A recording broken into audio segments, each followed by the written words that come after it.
भारत माता की वंदे वंदे वंदे।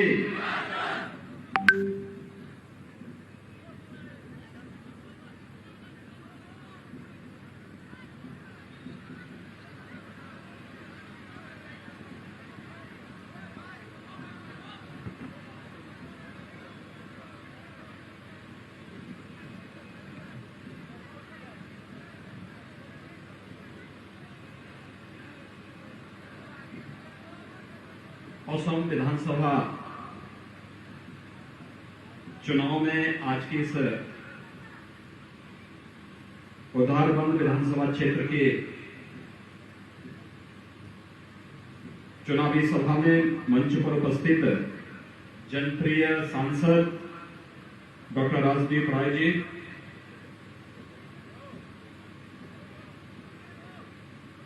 इस क्षेत्र में 5 वर्षों तक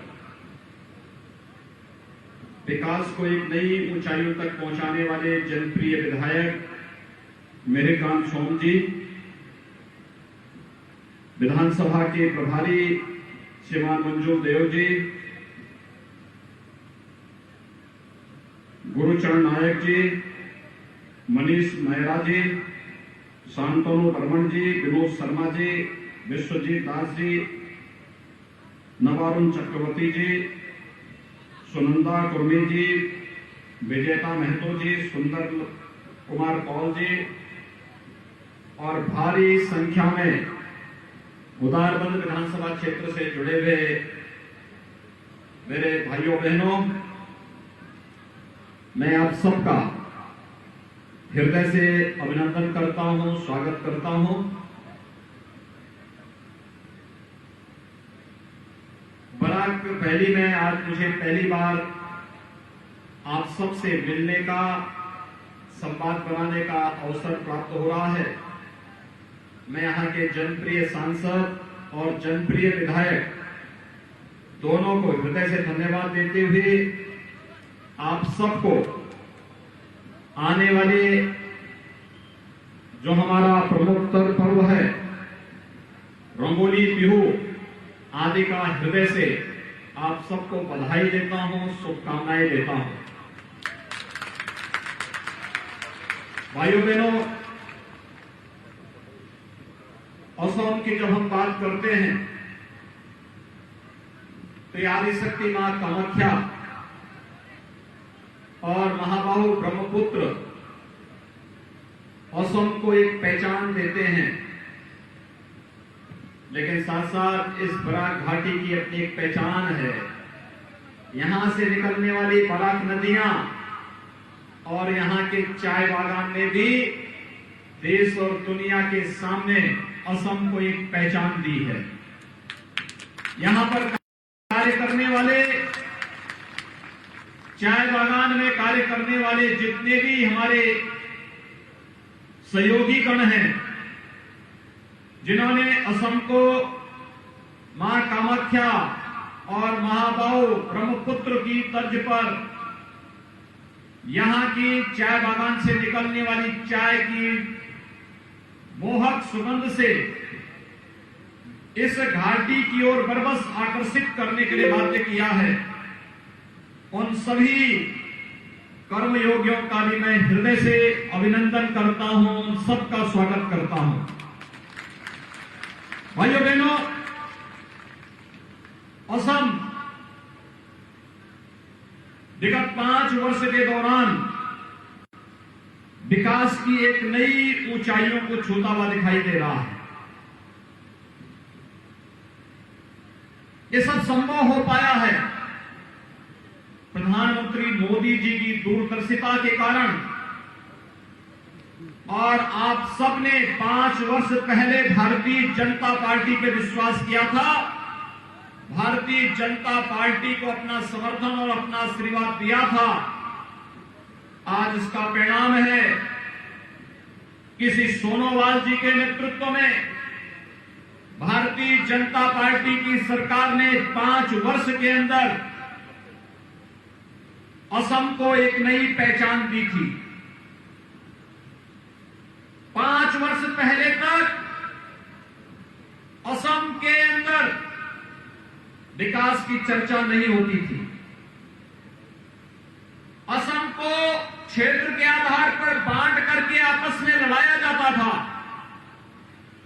असम के अंदर कहीं बोडोलैंड की समस्या थी, कहीं घुसपैठ की समस्या थी, कहीं पर सत्ता प्रायोजिक अलगाववाद था और कहीं पर व्यक्तिगत राजनीतिक स्वार्थों के लिए असम के वासियों को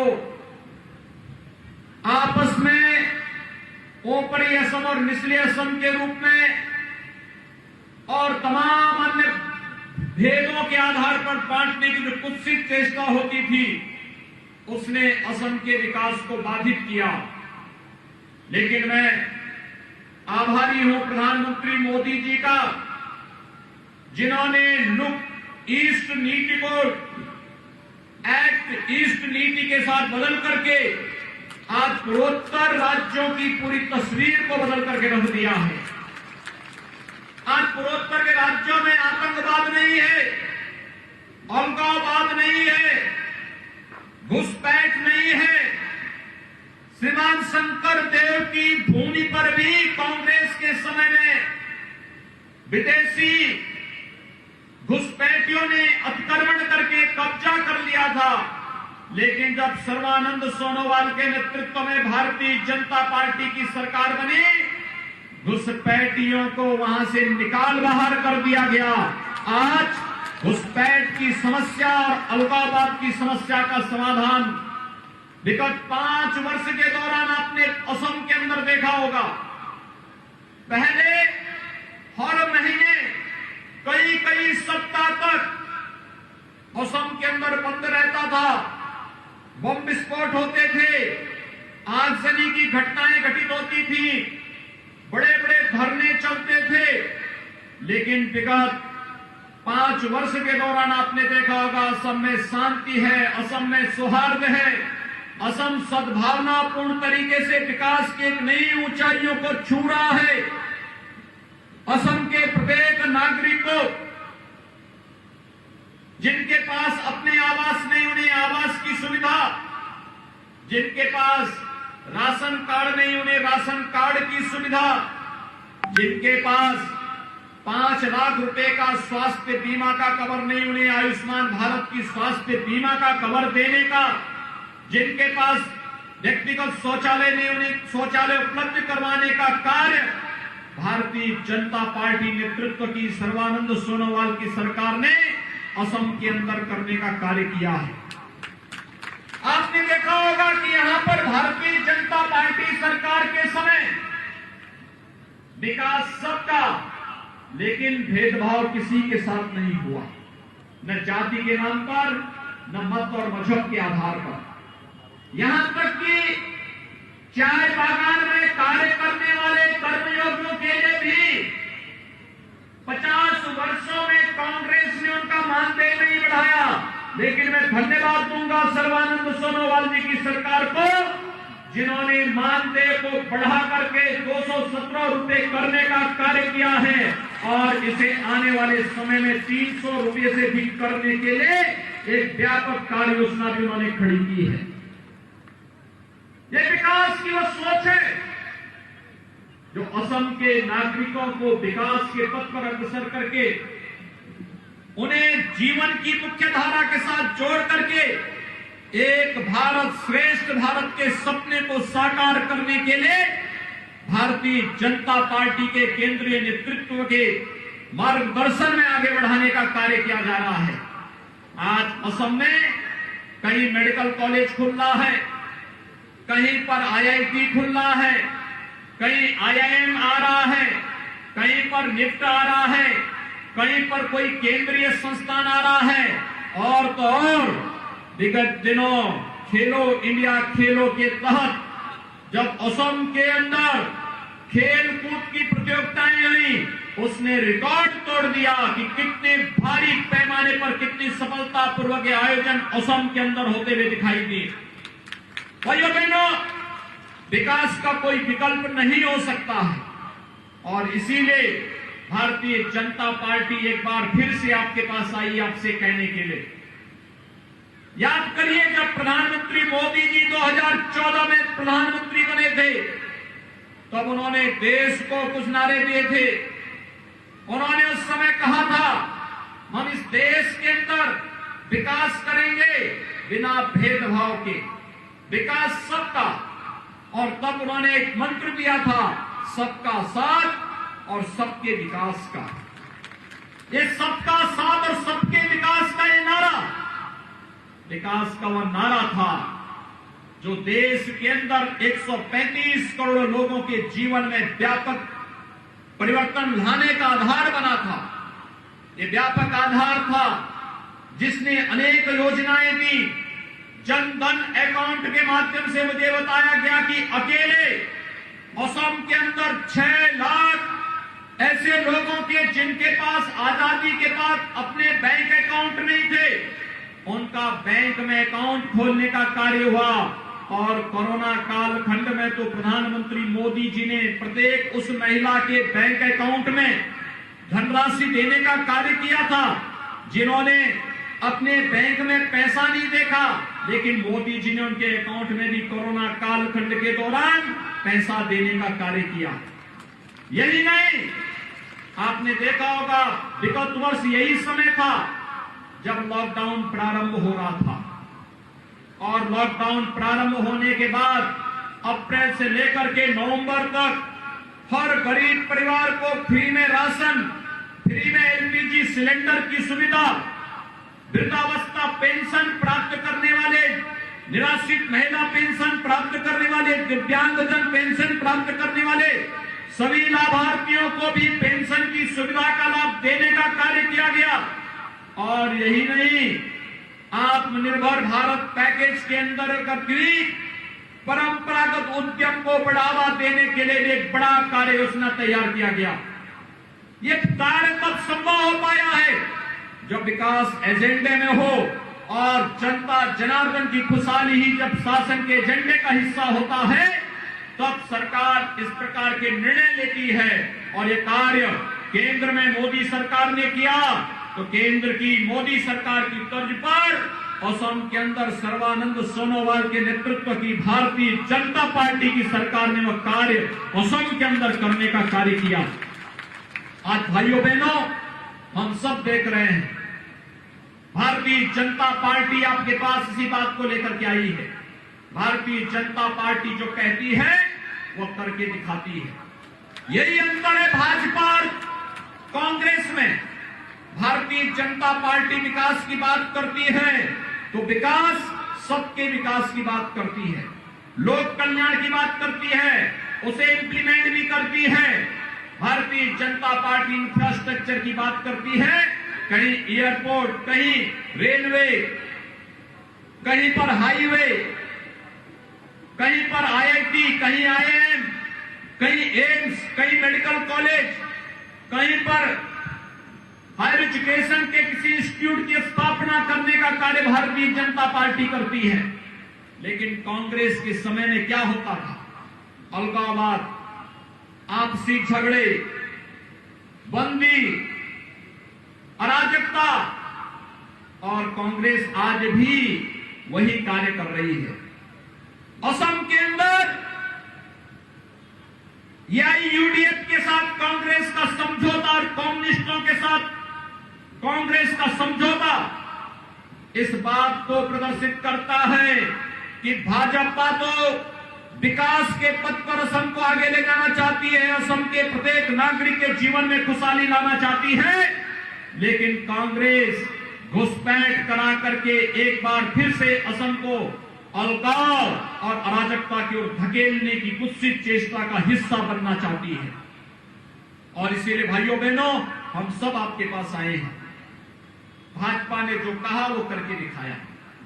याद करिए, पूर्वोत्तर के राज्यों में आज आनंद और खुशहाली है, विकास के पथ पर अग्रसर हो रहा है। हम इस बराक वैली में बैठे हैं।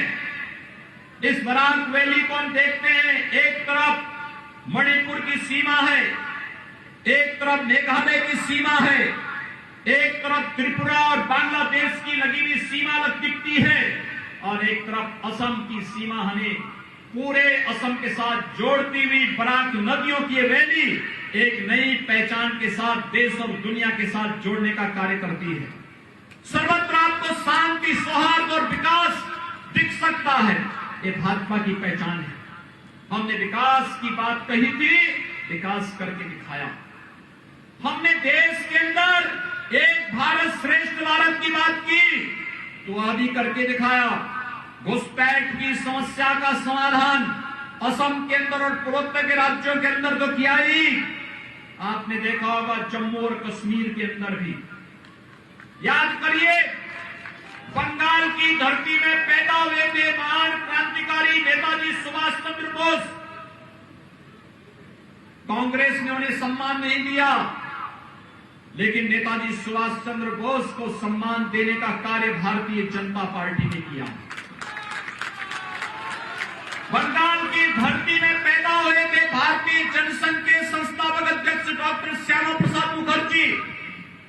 डॉक्टर श्यामा प्रसाद मुखर्जी ने जब कांग्रेस इस देश के अंदर 1952 में संविधान में चोरी छिपे धारा 370 को जोड़ करके देश को आतंकवाद और उग्रवाद की भट्टी में झोंकने की कुछ चेष्टा कर रही थी, उस समय कांग्रेस के षड्यंत्र के खिलाफ, उस विश्वासघात के खिलाफ कोई लड़ रहा था तो बंगाल की धरती पर पैदा होने वाले डॉक्टर श्यामा प्रसाद मुखर्जी लड़ रहे थे।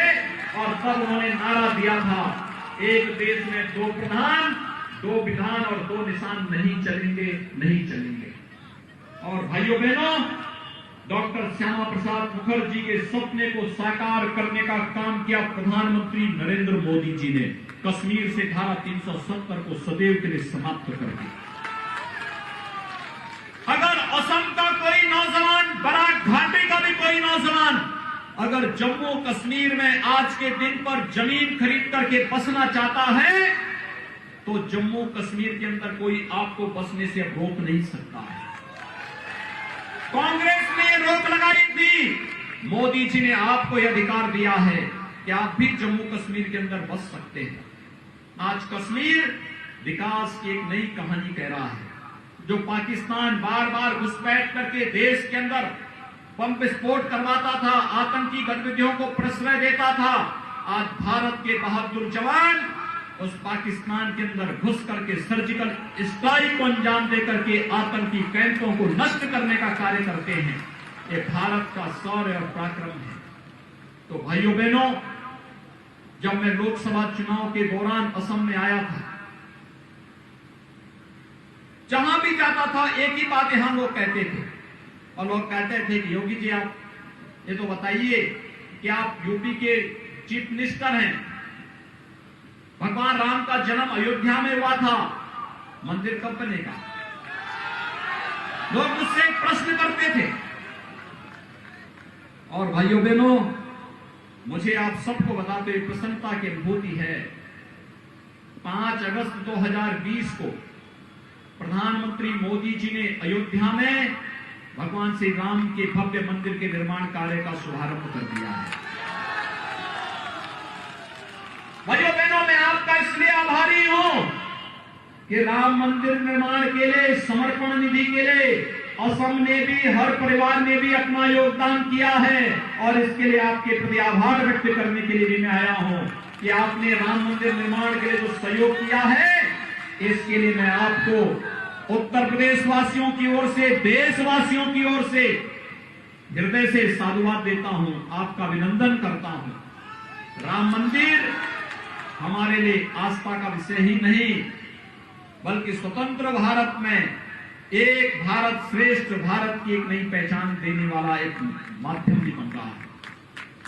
राम मंदिर भारत का पहचान है, भारत का राष्ट्र मंदिर है। और भारतीय जनता पार्टी जो कहती है वो करके दिखाती है। और भारतीय जनता पार्टी यही कहने के लिए आपके पास आई है कि भाइयों बहनों, आपने देखा होगा एक एक करके सभी समस्याओं का समाधान भारतीय जनता पार्टी कर रही है। जो कहा था सो करके दिखा दिया। आने वाले समय में भी भारतीय जनता पार्टी ने कहा है, हम असम के अंदर घुसपैठ की समस्या का पूरी तरह समाधान करेंगे ही करेंगे, लेकिन साथ साथ बाढ़ की समस्या का समाधान करके असम के चाय बागान को एक नई पहचान दिलाने का कार्य करेंगे। और इसके लिए भारतीय जनता पार्टी अपने पूरे रोड मैप के साथ आपके सामने आई है। आज मैं आप सबका आह्वान करूंगा, भाइयों बहनों, ये चुनाव मात्र सत्ता प्राप्त करने का माध्यम नहीं है। ये चुनाव हमारी पहचान को बनाए रखने का चुनाव है। ये चुनाव हमारी अस्मिता को बनाए रखने का चुनाव है। ये चुनाव हमारे लिए, आने वाली पीढ़ी के लिए कैसा विकास का मॉडल हम खड़ा करना चाहते हैं, इसको दिखाने का एक माध्यम है। और इसके लिए आज मैं आपके पास आया हूं कि असम की पहचान मां कामाख्या के धाम से है। असम की पहचान महाबाहु ब्रह्मपुत्र के नाम पर है, इस बराक घाटी के आधार पर है। और असम की पहचान यहाँ के चाय बागान और यहाँ के चाय बागान में कार्य करने वाले कर्मयोगियों से है। असम की पहचान यहाँ के राइनो से है। असम ने पिछले 5 वर्ष के दौरान इन सभी को एक नई पहचान दिलाते हुए देखा है। और इस नई पहचान को अनवरत आगे बढ़ाने के लिए भारतीय जनता पार्टी असम के अंदर फिर से आवश्यक है। और इसके लिए श्री सर्बानंद सोनोवाल के नेतृत्व में भारतीय जनता पार्टी की सरकार असम के अंदर जिस मजबूती के साथ कार्य कर रही है, यह मजबूती एक एक घर को आवास उपलब्ध कराने, हर एक घर को स्वच्छता मिशन के साथ जोड़ने, हर एक परिवार को सौभाग्य योजना के साथ जोड़ने, उजाला योजना के साथ जोड़ने, उज्ज्वला योजना के साथ जोड़ने, आयुष्मान भारत की योजना के साथ जोड़ने और जल जीवन मिशन के अंदर हर एक परिवार तक शुद्ध पेयजल की आपूर्ति जल जीवन मिशन के अंदर कब किया जा सके, इसके लिए डबल इंजन की सरकार आवश्यक है।